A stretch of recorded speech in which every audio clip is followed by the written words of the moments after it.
Hello guys, welcome back to my channel. और आज हम बात करेंगे सीक्रेट इन्वेजन के 4th एपिसोड के बारे में।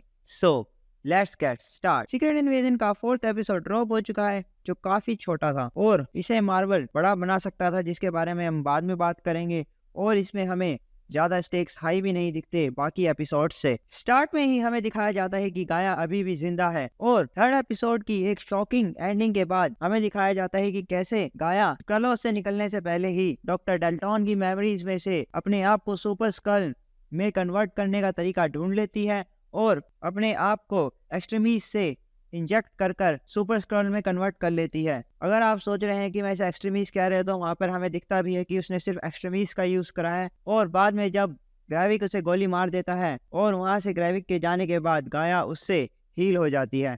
प्री क्रेडिट्स के बाद हमें देखने को मिलता है कि एक यंग फ्यूरी एक रेस्टोरेंट में है, जहां उसे वारा मिलती है। और वहीं पर उस टेबल पर हम 2012 के न्यूज़पेपर को देख सकते हैं, जो न्यूयॉर्क अटैक के बारे में वहां पर स्पेसिफिक लिखा हुआ है, एवेंजर्स के बारे में, जहां पर इस बारे में वारा और फ्यूरी के बीच बात भी होती है। वहीं फ्यूरी और वारा मिलकर एक पोयम रीड करते हैं साथ में, लेट फ्रेगमेंट, जिसका इस एपिसोड में काफी बड़ा हाथ ही समझ लो, मेजर हाथ है। जिसके बाद फिर सीन प्रेजेंट्स में आते हैं और हम वहां पर वारा और रोडी को मिलते हुए देखते हैं, जहां पर रोडी वारा को ऑर्डर देता है कि वो फ्यूरी को मार दे। पर इस पे वारा काफी सारी चीजें बोलती है कि फ्यूरी काफी डाउन है, वो अब पहले जैसा फ्यूरी नहीं रहा। पर रोडी इन सब बातों को नहीं सुनता और डायरेक्ट वारा को फ्यूरी को मारने का ऑर्डर दे देता है और कहता है अगर आज फ्यूरी नहीं मरा तो तुम दोनों में से किसी एक को तो मरना होगा। और ये सारी बातें फ्यूरी वारा के फोन के थ्रू सुन लेता है, क्योंकि उसे 3rd एपिसोड में हमने देख ही लिया था कि उसे वारा पर शक है,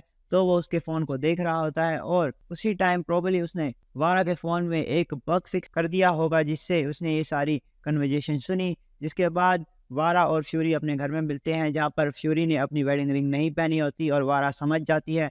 और वो दोनों एक टेबल पे बैठते हैं और अपनी अपनी गन वहां पर रख देते हैं। और वहीं पर वारा उसे प्रिस्किला का सच बताती है और अपने 3 प्रोमिसेस भी, जिसमें एक प्रोमिस उसने किया होता है कि वो कभी भी फ्यूरी को हर्ट नहीं करेगी। और फिर दोबारा से वो दोनों एक साथ लेट फ्रेगमेंट पोयम रीड करते हैं और शूट करते हैं, पर वो एक दूसरे पर शूट नहीं करते, उनसे थोड़ी सी दूर दूर शूट करते हैं। और इस पर फ्यूरी वारा को कहता भी है कि अगर तुमने मुझे नहीं मारा तो वो तुम्हें मार देंगे, जिस पर वारा कह देती है कि मैं उनको संभाल लूंगी। जिसके बाद टेलोस और गाया हमें देखने को मिलते हैं, एक बेंच पर बातें कर रहे होते हैं। और वही टेलोस गाया से माफी मांगता है इतने बड़े खतरे में फंसाने के लिए, जिस पर गाया उसे मना कर देती है कि मुझे आपकी माफी नहीं चाहिए, मुझे बस आपका प्लान जानना है। जिस पर टेलोस बोलता है कि मेरा कोई प्लान नहीं है, बस हम अपना अच्छा दिल इंसानों को दिखाएंगे और मुझे भरोसा है कि इंसान हमें एक्सेप्ट करेंगे। और इस बात को डिनाई करके गाया वहां से चली जाती है। उसके बाद हम ग्रेविक और उसके ट्रूप्स को देखते हैं, जो प्रेसिडेंट पर अटैक करने के लिए रेडी हो रहे होते हैं। और वहीं पर पैगन ग्रेविक से गाया के बारे में पूछता है और उस पर क्लियरली ग्रेविक बता देता है कि गाया ही हमारे बीच में एक इम्पोस्टर थी, इसलिए मैंने उसे मार दिया है। जिसके बाद हमें रोडी का स्कल वर्जन देखने को मिलता है, जो एक फीमेल स्कल है। और जैसे ही वो स्कल रोडी में बदलती है, अपने बाथरूम से जैसे ही बाहर निकलती है, तो वो देखती है वहां पर फ्यूरी बैठा है, जिस पर वो कहती है तुम्हें यहाँ, जिसपे मतलब वो कहती है या रोडी कहता है, बात एक ही है। रोडी कहता है कि तुम्हें यहाँ पर नहीं होना चाहिए, तुम ऐसे चुपके से मेरे यहाँ पर नहीं आ सकते।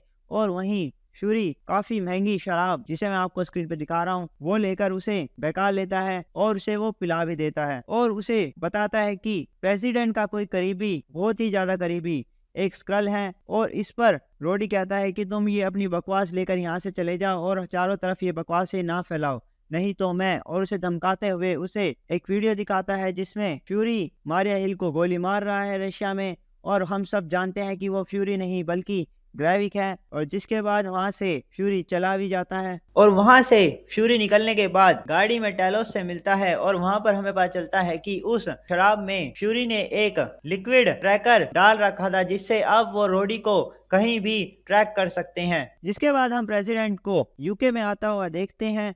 और वहीं पर रोडी जब प्रेसिडेंट से बात कर रहा होता है, तो प्रेसिडेंट को इन्फ्लुएंस करने की कोशिश कर रहा होता है कि वो रशिया पर अटैक कर दें, जिस पर प्रेसिडेंट को रोडी के मुंह से उस शराब की खुशबू आ जाती है और इस पर वो एक छोटा सा कमेंट कर देते हैं और उन्हें रोडी पर शक भी होने लग जाता है। हम उनके फेस पर देख सकते हैं। और जैसे ही वहां से प्रेसिडेंट निकलते हैं तो रोडी ग्रेविक को उनकी लोकेशन बता देता है। वहां पर ग्रेविक आकर अपने ट्रूप्स के साथ प्रेसिडेंट पर हमला कर देता है और इसी बीच प्रेसिडेंट की गाड़ी पलट जाती है और आसमान में धुआं देखकर फ्यूरी रोडी को ट्रैक कर लेता है और उस जगह पर आ जाता है जहां पर अटैक हो रहा था।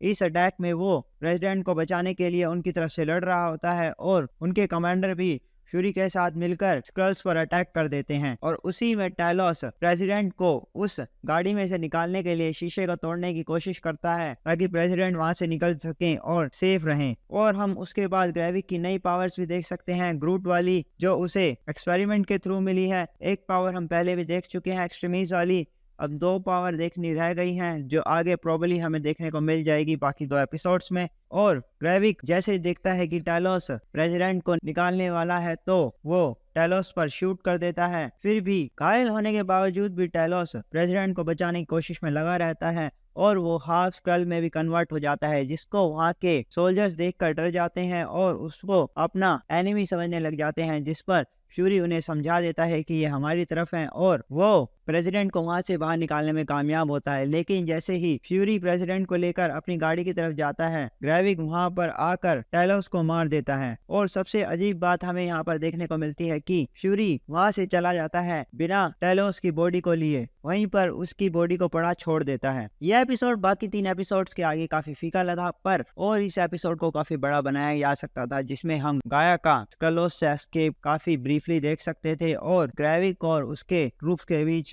प्रेसिडेंट के ऊपर अटैक करने के लिए एक प्लान बनाते हुए भी देख सकते थे थोड़े ब्रीफली। और जो प्रेसिडेंट पर अटैक किया गया ग्रेविक की तरफ से वो हमें काफी बड़े स्केल में दिखाया जाता तो और भी ज्यादा मजा आता। पर अब बस 2 एपिसोड बचे हैं तो देखना होगा कि क्या होगा। इसी पर डिपेंड करती है मिस मार्वल की भी स्टोरी जो नवंबर में आएगी, तो देखते हैं। और 5th और 6th एपिसोड का ब्रेकडाउन मैं साथ में ही करूंगा, जो 6th एपिसोड के साथ ही आएगा और सीरीज ब्रेकडाउन भी उसी में होगा। तो ऐसी ही वीडियोस के लिए हमारे साथ जुड़े रहें, लाइक करें, शेयर करें, सब्सक्राइब करें और कमेंट करना ना भूलें। Thank you.